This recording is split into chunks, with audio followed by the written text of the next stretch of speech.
আগের ভিডিওতে আমি বলেছিলাম নিটে ফিজিক্সে কি করে ভালো স্কোর করতে হবে, করতে গেলে কিভাবে পড়তে হবে, কতক্ষণ তোদের পড়তে হবে, কিভাবে এমসিকিউস প্র্যাকটিস করতে হবে, কতক্ষণ তোদের পিওয়াইকিউ প্র্যাকটিস করতে হবে, প্র্যাকটিসটা কিরকম ভাবে করতে হবে সেসব সম্বন্ধে বলেছিলাম।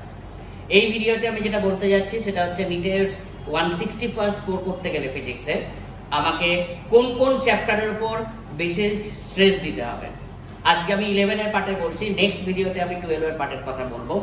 এই পার্টে মানে 11 এর যে পার্টটার কথা আমি বলবো যে এই চ্যাপ্টারগুলোর উপর তোরা যদি স্ট্রেস দিস, আর ফিজিক্সের যে পার্টটা বলবো সেই চ্যাপ্টারগুলোর উপর যদি স্ট্রেস দিস, তোরা কিন্তু ইজিলি 160+ স্কোর করতে পারবি।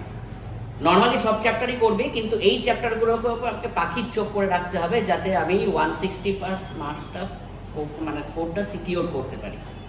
আজকে আমি ফিজিক্সের ক্লাস 11 এর চ্যাপ্টারগুলোর কথা বলছি। প্রথমেই যে চ্যাপ্টারের কথা বলবো সেই চ্যাপ্টারটা ম্যাক্সিমাম স্টুডেন্টস কিন্তু ওভারলুক করে যায়। কি না, unit and dimension, error analysis and measuring instruments. এই চ্যাপ্টারটা আমরা খুব ক্যাজুয়ালি নিই, কিন্তু প্রত্যেকটা বছর কিন্তু এই চ্যাপ্টার থেকে কোশ্চেন্স আসে। খালি ইউনিট অ্যান্ড ডাইমেনশন চ্যাপ্টার থেকে নয়, বিভিন্ন চ্যাপ্টার থেকে কিন্তু ইউনিট অ্যান্ড ডাইমেনশন রিলেটেড আমরা কোশ্চেন সলভ করতে পারি। এবং ইউনিট অ্যান্ড ডাইমেনশনের কনসেপ্ট যদি ঠিকঠাক রাখিস তাহলে কিন্তু অনেক এমসিকিউস জাস্ট খালি আমরা ইউনিট ক্যালকুলেশন করে আমরা কিন্তু অপশন চেকিং মেথড দিয়ে আমরা অ্যান্সার করতে পারবো।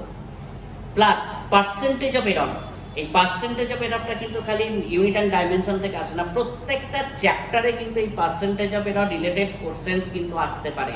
যে কোনো চ্যাপ্টারে, তা বল গ্র্যাভিটেশন থেকেই হোক, তা ইলেকট্রিসিটি থেকেই হোক, ম্যাগনেটিজম থেকেই হোক, বা থার্মোডাইনামিক্স থেকেই হোক, বা অসিলেশনস বা ওয়েভ থেকে হোক, বা ফ্লুইড মেকানিক্স থেকে হোক, প্রত্যেকটা চ্যাপ্টার, ইভেন রোটেশনাল মেকানিক্স থেকেই হোক, প্রত্যেকটা চ্যাপ্টার কিন্তু এই পার্সেন্টেজ অফ এরর রিলেটেড থেকে কিন্তু কোশ্চেন্স আসতে পারে, যেটা কিন্তু আমরা ম্যাক্সিমাম সময় ওভারলোড করে যাই ফার্স্ট চ্যাপ্টারে।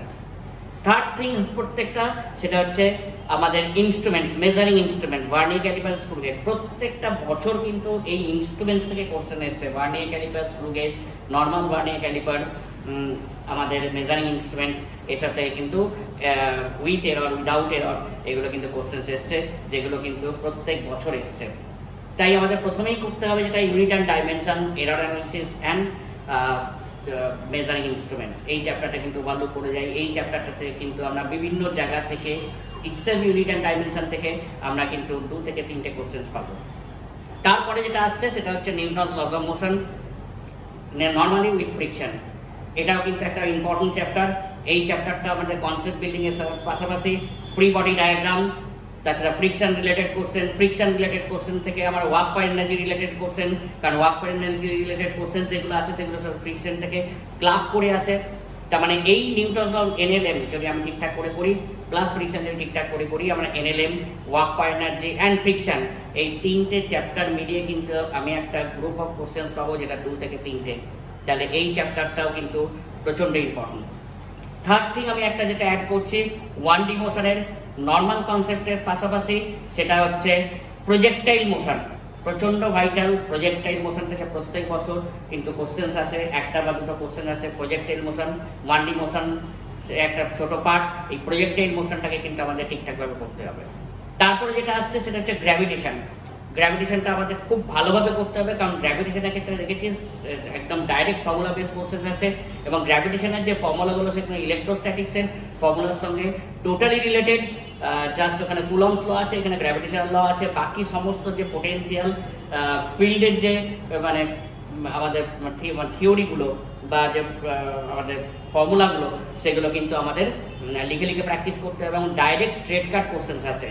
তাছাড়া এসকেপ ভেলোসিটির সঙ্গেই রিলেটেড হোক বা অরবিটাল ভেলোসিটির সঙ্গে হোক। সুতরাং গ্র্যাভিটেশনও কিন্তু একটা প্রচন্ড ভাইটাল চ্যাপ্টার।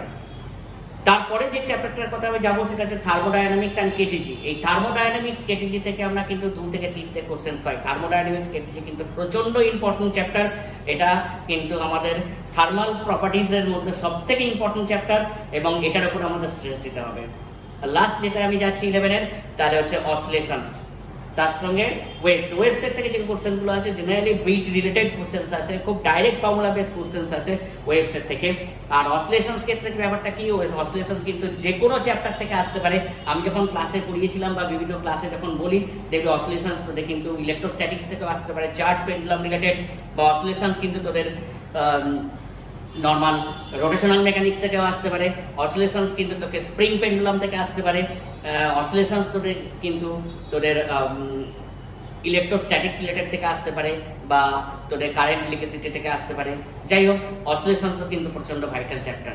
তার মানে এই যে 5টা চ্যাপ্টারের কথা আমি বললাম বা 5টা মানে চ্যাপ্টারের কথা বললাম বা চ্যাপ্টার প্লাস মানে এর কথা আমি বললাম, এই 5টা চ্যাপ্টারকে কিন্তু আমাদের পাখির চোখ করতে হবে। ফার্স্ট হচ্ছে dimension, error analysis and instruments, second হচ্ছে এনএলএম, তার সঙ্গে এনএলএম এর সঙ্গেই তো অটোমেটিক্যালি চলে আসছে friction and work power energy, third হচ্ছে গ্র্যাভিটেশন, অ্যান্ড ফোর্থ হচ্ছে থার্মোডাইনামিক্স অ্যান্ড কেটিজি, অ্যান্ড ফিফথ হচ্ছে অসিলেশনস অ্যান্ড ওয়েভস। এই 5টা পার্টের উপর আমরা যদি জোর দিই তাহলে কিন্তু 11 এর ক্ষেত্রে আমার কাজটা হয়ে যাবে। আমি এর নেক্সট ভিডিওতে 12 এর ক্ষেত্রে আমরা কি 5টা চ্যাপ্টারের উপর জোর দিতে হবে সেটা আমি বলবো। এই 5টা 10টা বা 11টা চ্যাপ্টার যদি আমি ঠিকঠাক করে করতে পারি, একদম পাখির চোখ হিসেবে রাখতে পারি, তাহলে কিন্তু আমার 160 স্কোর বাধা।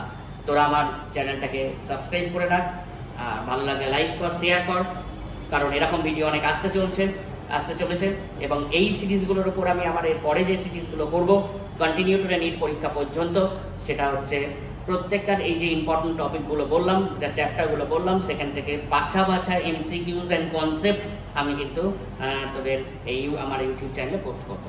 থ্যাংক ইউ ভিডিওটা দেখার জন্য।